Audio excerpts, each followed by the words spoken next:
Hello friends, welcome to విజయర్ movies. Vijay Thalapathy Venkat Prabhu కాంబినేషన్లో వచ్చిన movie GOAT greatest of all time. ఈ మూవీ నిన్న అంటే సెప్టెంబర్ 5న వరల్డ్ వైడ్గా రిలీజ్ అయింది. అయితే ఈ మూవీ మొత్తం వరల్డ్ వైడ్గా 6,000 పైన స్క్రీన్స్లో రిలీజ్ చేశారు భయ్య. అయితే ఈ మూవీకి 3 రోజుల్లో వరల్డ్ వైడ్గా ఎన్ని గ్రాస్ కలెక్షన్లు వచ్చాయి, అలాగే ఎన్ని షేర్స్ 3 రోజుల్లో వచ్చాయి, అలాగే ఎంత రికవరీ చేసింది ఈ వీడియోలో తెలుసుకుందాం. అయితే ఈ మూవీకి డే 1 గ్రాస్ కలెక్షన్స్ వచ్చేసి 104 కోట్లు, అలాగే డే 2 గ్రాస్ కలెక్షన్ వచ్చేసి 59 కోట్లు, అలాగే డే 3 శనివారం 60 కోట్ల పైన గ్రాస్ కలెక్షన్లు వచ్చాయి. సండే రోజు అయితే ఇంకెక్కువనే రావచ్చు. 3 రోజులు కలుపుకొని 223 పైన గ్రాస్ కలెక్షన్లు వసూలు చేసింది. ఈ మూవీ షేర్స్ విషయానికి వస్తే ఈ మూవీ డే 1 52 కోట్ల షేరు, అండ్ డే 2 29 కోట్ల షేరు, డే 3 30 కోట్ల షేరు పైన వసూలు చేసింది.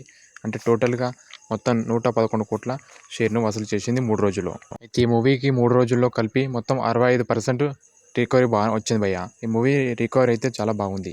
ఇంకా లాంగ్ రోల్ అయితే ఈ మూవీ మొత్తం 182 కోట్ల షేర్ రావాలి, అలాగే 370 కోట్ల గ్రాస్ కలెక్షన్లు వస్తే ఈ మూవీ హిట్ లిస్ట్కి వెళ్ళిపోతుంది. ఈ వీడియో కనుక మీకు నచ్చినట్లయితే వెంటనే మన ఛానల్ సబ్స్క్రైబ్ చేసుకొని బెల్ ఐకాన్ ట్యాప్ చేయండి, అండ్ లైక్, షేర్, కామెంట్ చేయండి. Thank you for watching.